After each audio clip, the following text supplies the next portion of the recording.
ഞാൻ ഇന്ന് സംസാരിക്കാൻ പോകുന്ന വിഷയം അത്ഭുതങ്ങളെക്കുറിച്ചാണ്. നമ്മൾ പലപ്പോഴും ജീവിതത്തിൽ പറയാറുണ്ട്, അത് അത്ഭുതകരമായ ഒരു രക്ഷപ്പെടലായിരുന്നു, അല്ലെങ്കിൽ അത്ഭുതകരമായ ഒരു രോഗശാന്തിയായിരുന്നു, അത്ഭുതകരമായ ഒരു കാര്യമാണ് എന്ന് നമ്മൾ പലപ്പോഴും പറയാറുണ്ട്. എന്നാൽ എല്ലാ അത്ഭുതങ്ങളും എങ്ങനെയാണ് നമ്മുടെ ജീവിതത്തിൽ സംഭവിക്കുന്നത്? ഇപ്പം ബൈബിൾ നമ്മൾ പരിശോധിക്കുകയാണെങ്കിൽ ബൈബിളിൽ ഏറ്റവും കൂടുതൽ പ്രാവശ്യം പറഞ്ഞിട്ടുള്ള ഒരു അത്ഭുതമാണ് ഇസ്രായേലിസ് ചെങ്കടൽ കടന്ന ഒരു കാര്യം. ചെങ്കടൽ കടന്ന അവരുടെ ഒരു യാത്ര, ഈജിപ്തിൽ നിന്ന് ചെങ്കടൽ കടന്ന് വാഗ്ദത്ത ഭൂമിയിലേക്ക് കടൽ രണ്ടായിട്ട് മോശയുടെ ഒരു വടിയുടെ ഒരു കാണിച്ചപ്പോൾ രണ്ടായിട്ട് പകുത്ത് അതിലൂടെ അവർ നടന്നു നീങ്ങിയ ആ യാത്ര വലിയൊരു അത്ഭുതമായിട്ട് നമ്മൾ പറയാറുണ്ട്. പക്ഷെ ഒരു നിമിഷം നമ്മളൊന്ന് ചിന്തിച്ച് നോക്കുക. ഈ ഇസ്രായേൽ ആ യാത്ര, ആ ചെങ്കടൽ കടന്നു പോയിക്കൊണ്ടിരുന്ന ആൾക്കാർക്ക്, അവർക്കത് കടന്നപ്പോൾ എപ്പോഴെങ്കിലും ഇതൊരു അത്ഭുതമാണ് എന്ന് തോന്നിക്കാണുമോ? അല്ലെങ്കിൽ ഈ അത്ഭുതത്തെ എത്രത്തോളമായിരിക്കും അവർക്ക് എൻജോയ് ചെയ്യാൻ പറ്റിയത്, അല്ലെങ്കിൽ അത്ഭുതമാണ് എന്ന് കരുതാൻ പറ്റിയത്? ആ യാത്ര നടത്തുന്ന സമയത്ത് ഉദാഹരണത്തിന് എന്താണ്, കടൽ രണ്ടു വശത്തും കോട്ട പോലെ ഇങ്ങനെ നിൽക്കുകയാണ്. അവരിതിനു മുമ്പ് അങ്ങനെ ഒരു സംഭവം കണ്ടിട്ടില്ല, കേട്ടിട്ടില്ല, അങ്ങനെ നടക്കുമെന്ന് അവർ വിശ്വസിക്കുന്നു പോലുമില്ല. നിവൃത്തികേട് കൊണ്ട് നടക്കുകയാണ്. കാരണം പുറകിൽ ഈജിപ്ഷ്യൻസാണ്. അപ്പോൾ അതുകൊണ്ട് നടന്നേ പറ്റുള്ളൂ. പുറകിലേക്ക് ഇനി പോകാൻ പറ്റിയല്ല, മുന്നോട്ട് പോകണം. ഇനി മുന്നിലോ ഈ ചെങ്കടൽ കടന്ന ചെങ്കടലിന് അപ്പുറത്ത് എന്താണ് എന്ന് ഇങ്ങനെ വാഗ്ദത്ത നാടെന്നൊക്കെ കേട്ടിട്ടുണ്ടെന്നുള്ളതല്ലാതെ അവർക്കതിനെക്കുറിച്ച് കൃത്യമായിട്ടുള്ളൊരു അറിവില്ല. അതിനപ്പുറത്ത് എന്താണെന്ന് അവർക്ക് അറിയുക പോലുമില്ല. ഇനി ഇവരെ നയിച്ചു കൊണ്ട് പോകുന്നത് ആരാണ്?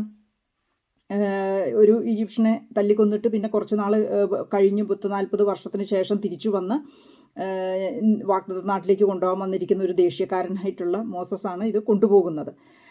എത്രത്തോളം വിശ്വാസം അവർക്ക് അദ്ദേഹത്തിലുണ്ട് എന്നുള്ളതും ആലോചിക്കേണ്ട ഒരു കാര്യമാണ്. അപ്പോൾ ഈ ഒരു സാഹചര്യത്തിൽ ഇവർ യാത്ര പോവുകയാണ്, മുന്നോട്ട് പോവുകയാണ്, ചെങ്കടൽ കടന്നു. അപ്പോൾ നമ്മളൊന്ന് ഇമാജിൻ ചെയ്ത് നോക്കിയേ, ഈ കടലിങ്ങനെ വളരെ പെട്ടെന്ന് അങ്ങ് മാറിക്കഴിയുമ്പോഴത്തേക്ക് അതിൻ്റെ താഴെ എന്തെല്ലാം തരത്തിലുള്ള ചെളികൾ, തെന്നുന്ന പാറക്കല്ലുകൾ, പിന്നെ എന്ന് വേണ്ട എന്തെല്ലാം എത്രയോ വർഷങ്ങളിൽ അടിഞ്ഞുകൂടിയ അഴുക്കുകളായിരിക്കും ആ പാതയിലുണ്ടായിരുന്നത്. എത്ര കഷ്ടപ്പെട്ടായിരിക്കും അവർ അത് നടന്നതെന്നൊന്ന് ആലോചിച്ച് നോക്കിയേ. നമ്മൾ പിന്നെ സങ്കീർത്തനങ്ങളിലേക്ക് ഇങ്ങനെ വരുമ്പോഴത്തേക്ക് നമുക്കറിയാം എന്തൊക്കെ അപകടങ്ങൾ അവിടെ ഉണ്ടായിരുന്നു എന്ന്. ചേർന്ന് ആഴമുള്ള ചേറ്റിൽ എന്നെ മുങ്ങിപ്പോകാൻ അനുവദിച്ചില്ല, തെന്നുന്ന പാറമേൽ എന്നെ നിർത്തി, എന്നിട്ട് നീ വീഴാൻ അനുവദിച്ചില്ല. ഇതെല്ലാം ആ കടലിനടിയിലുണ്ടായിരുന്നു അല്ലേ? ആഴമുള്ള ചേറുണ്ടായിരുന്നു, തെന്നുന്ന പാറകളുണ്ടായിരുന്നു. ഇതെല്ലാം ചവിട്ടിയാണ് ഇവർ ഈ കടൽ കടന്നത്.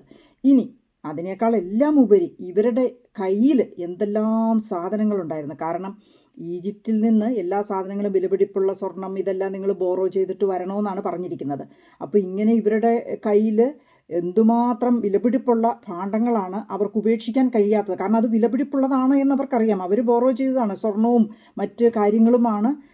അവർക്കറിയാം ഭാണ്ഡത്തിൽ എന്താണെന്നുള്ളത്. അതുകൊണ്ട് ഭാരക്കൂടുതലാണെന്ന് പറഞ്ഞുകൊണ്ട് ഒരിക്കലും അവർക്ക് ആ യാത്രയിൽ അത് ഉപേക്ഷിക്കാൻ കഴിയില്ല. കാരണം they know what is inside, അതിനകത്ത് എന്താണെന്നുള്ളത് അവർക്കറിയാം. അതുകൊണ്ട് അവർക്കത് വഹിച്ചേ മതിയാകൂ. ഈ ഭാരവും വഹിച്ച് ഈ തെന്നുന്ന പാറയിലൂടെ കടന്ന് ഈ രണ്ടു വശത്തും കടലും ഇങ്ങനെ നിന്ന് ഇതെപ്പം വേണമെങ്കിലും തലയിലോട്ട് വീഴാം എന്ന് വിചാരിച്ചുകൊണ്ട് നടന്ന അവരുടെ യാത്രയെ നമ്മൾ അത്ഭുതമെന്ന് ഇപ്പോൾ പറയുന്നെങ്കിലും, ആ നടന്ന സമയത്ത് ഈജിപ്തിൽ നിന്ന് നടന്ന സമയത്ത് ഇസ്രായേൽക്കാർക്ക് അതൊരിക്കലും ഒരു അത്ഭുത യാത്രയായിരുന്നില്ല.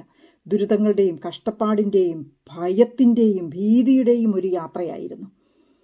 ആ യാത്രയെയാണ് നമ്മൾ അത്ഭുതമെന്നും വാഗ്ദത്ത നാട്ടിലേക്കുള്ള യാത്രയുമെന്നും പറയുന്നത്. അവരുടെ കയ്യിലുള്ള ഉപേക്ഷിക്കാൻ പറ്റാത്ത സാധനങ്ങൾ അവർക്കത് വിലപിടിപ്പുള്ളതായിരുന്നു. അത് കൊണ്ടേ പോകാൻ മതിയാവുകയുള്ളായിരുന്നു. നമ്മുടെ യാത്രയും ഇതുപോലെയുള്ളതല്ലേ? നമ്മളൊന്ന് ആലോചിച്ച് നോക്കി. ഒരു വിവാഹ ജീവിതം തുടങ്ങുമ്പോൾ നമുക്കൊരുപാട് പ്രതീക്ഷകളൊക്കെ ആയിട്ട് നമ്മൾ തുടങ്ങുന്നു. ആ യാത്രയിൽ നമുക്കൊരുപാട് പ്രതിസന്ധികളുണ്ടാകാം.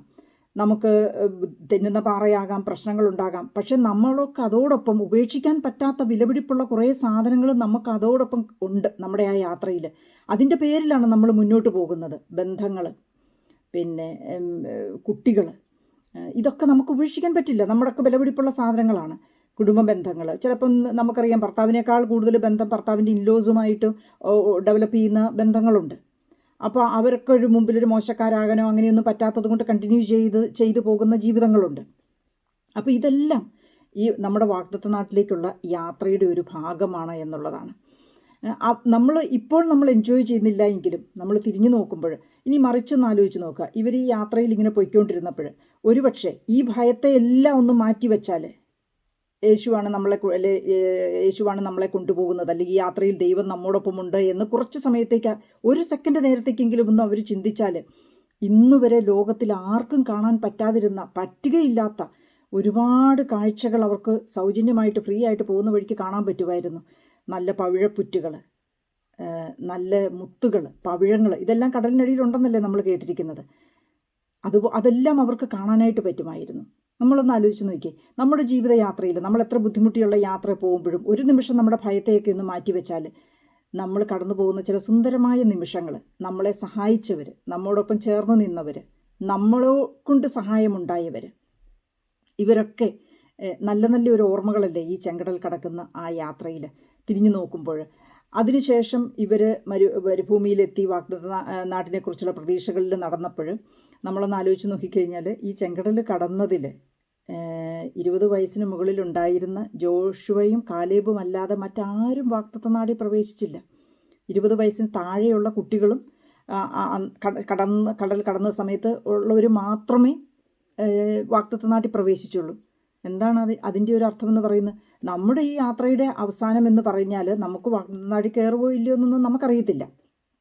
ജോഷുവയും കാലേബും ആണെങ്കിൽ നമുക്ക് കടക്കാനുള്ള സാധ്യതയുണ്ട് എന്നുള്ളതാണ് അതുമൂലം തെളിയിക്കുന്നത്. നമ്മുടെ ഭയവും നമ്മുടെ ആകുലതകളും ഒക്കെ മാറ്റിവെച്ച് ദൈവത്തിൽ പൂർണ്ണമായിട്ടും പ്രത്യാശ അർപ്പിച്ചാൽ നമുക്ക് തീർച്ചയായിട്ടും പ്രവേശിക്കാം എന്നുള്ളതിൻ്റെ ഏറ്റവും വലിയ തെളിവാണ് ജോഷുവയും കാലേബും. അല്ലാത്തവരൊക്കെ ഈ ഭയത്തിലും ഭീതിയിലും തന്നെ മരുഭൂമിയിൽ മരിക്കുകയാണ് ചെയ്തത്. നമ്മൾ എത്ര പേരാണ് ഈ യാത്ര പൂർത്തിയാക്കാതെ ഈ ഭയവും, അതായത് ഈ കടലും ഈ പ്രതിസന്ധിയും ഈ തെന്നുന്ന പാറയും ഒക്കെ കണ്ട് ഭയപ്പെട്ട് നമുക്ക് വിലപ്പെട്ടതായിട്ടുള്ള നമ്മുടെ കുഞ്ഞുങ്ങളെ ഉപേക്ഷിച്ച്, അല്ലെങ്കിൽ കുഞ്ഞുങ്ങളെ കൊല്ലുന്നു, അല്ലെങ്കിൽ അതിനോടൊപ്പം മാതാപിതാക്കളും മരിക്കുന്നു, ആ വിലപ്പെട്ടതൊക്കെ ഉപേക്ഷിച്ച് വാഗ്ദത്ത നാട്ടിൽ പ്രവേശിക്കാതെ മരുഭൂമിയിൽ നമ്മൾ മരിക്കുന്ന എത്രയോ ആൾക്കാരെയാണ് നമ്മളിപ്പോൾ കാണുന്നത്. അപ്പം നമ്മളെപ്പോഴും ഓർക്കേണ്ടത് അത്ഭുതങ്ങളിലേക്കുള്ള ആ യാത്ര എന്ന് പറയുന്നത് ഒട്ടും ഈസി ആയിട്ടുള്ളൊരു യാത്രയല്ല. തെന്നുന്ന പാറയുണ്ടാകും, ചെളികളുണ്ടാകും. അത് ഓരോന്നും കടന്നു കഴിയുമ്പോൾ നമ്മൾ ചിന്തിക്കേണ്ടത് നമ്മൾ വാഗ്ദത്ത നാട്ടിനടുത്തേക്ക് എത്തുകയാണ്, നമ്മുടെ വാഗ്ദത്ത നാട്ടിലേക്ക് പ്രവേശിക്കുകയാണ്. ദൈവം നമ്മുടെ കൂടെയുണ്ട് എങ്കിൽ നമ്മളവിടെ പ്രവേശിക്കും.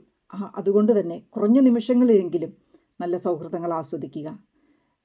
അതുപോലെ തന്നെ നമ്മളെ സഹായിച്ചവരെ നമ്മൾ ഓർക്കുക. എപ്പോഴും ദൈവം കൂടെയുണ്ട്. ഇത് വാഗ്ദത്ത നാട്ടിലേക്കുള്ളൊരു യാത്രയാണ് എന്നൊരു പ്രത്യാശ നമ്മളിലുണ്ടായാൽ ചെങ്കടൽ കടക്കാൻ നമുക്കൊന്നും പേടിക്കേണ്ട കാര്യമില്ല. ചെങ്കടൽ കടക്കുന്ന ആ ഒരു യാത്ര ചെളിയിൽ താഴാതെ, തെന്നുന്ന പാറയിൽ നിന്ന് വീഴാതെ, ഇനി അഥവാ വീണാൽ തന്നെ എഴുന്നേറ്റ് മുന്നോട്ട് നടക്കാനുള്ള ആ ഒരു ശക്തി നമുക്കുണ്ടായാൽ മാത്രം മതി. ആ യാത്ര തുടരാനായിട്ട് നമ്മളിൽ 20 വയസ്സിൽ താഴെയുള്ള നമ്മുടെ കുഞ്ഞുങ്ങളൊക്കെ ആയിരിക്കും പിന്നീട് ഈ ബൈബിളിൽ അവസാന പുസ്തകം വരെ ഈ ചെങ്കടൽ യാത്രയെക്കുറിച്ച് പറയുന്നുണ്ട് എങ്കിൽ ആ യാത്രയൊരു അത്ഭുതം തന്നെയായിരുന്നു. തലമുറകളോളം തുടർന്ന യാത്ര. നമ്മുടെ യാത്രയുടെ കംപ്ലീഷൻ എന്ന് പറയുന്നത് അടുത്ത തലമുറയാണ്. നമ്മുടെ മാതാപിതാക്കൾ പറയുകയല്ലേ, മലയോടും മലമ്പാപ്പിനോടും എല്ലാം മല്ലിടിച്ചാണ് നമ്മൾ ഈ നിലയിലെത്തിയത് എന്ന് പറയുമ്പോൾ നമ്മളതൊന്നും കണ്ടിട്ടില്ല. നമ്മൾ മലയോട് മല്ലിടിച്ചിട്ടില്ല, മലമ്പാമ്പിനെയും കണ്ടിട്ടില്ല, ഇതൊന്നും നമ്മൾ ചെയ്തിട്ടില്ല. എങ്കിലും അവരതിനെ അതിജീവിച്ചു. ആ ഒരു പ്രത്യാശ നമുക്കുണ്ട്, ആ ഒരു സ്ട്രെങ്ത് നമുക്കുണ്ട്. അതുകൊണ്ട് തന്നെ നമ്മുടെ മുൻപിൽ വരുന്ന ഏത് പ്രതിസന്ധിയെയും നമുക്ക് നേടാം, അല്ലെങ്കിൽ നമുക്ക് വിജയിക്കാം എന്നൊരു പ്രത്യാശ നമ്മളിലുണ്ട്. ആ പ്രത്യാശയാകട്ടെ ചെങ്കടൽ കടക്കുമ്പോന്നത് കൊണ്ട്, നമ്മൾ ഇന്ന് നടക്കുന്ന നമ്മുടെ ജീവിതമാകുന്ന ചെങ്കടൽ കടക്കുമ്പോന്നത് കൊണ്ട് നമ്മുടെ വരും തലമുറയ്ക്ക് നമുക്ക് കൊടുക്കാൻ കഴിയുന്നത്. അതുകൊണ്ട് വാഗ്ദത്ത നാട്ടിലേക്ക് സന്തോഷത്തോടെ നമുക്ക് പോകാം.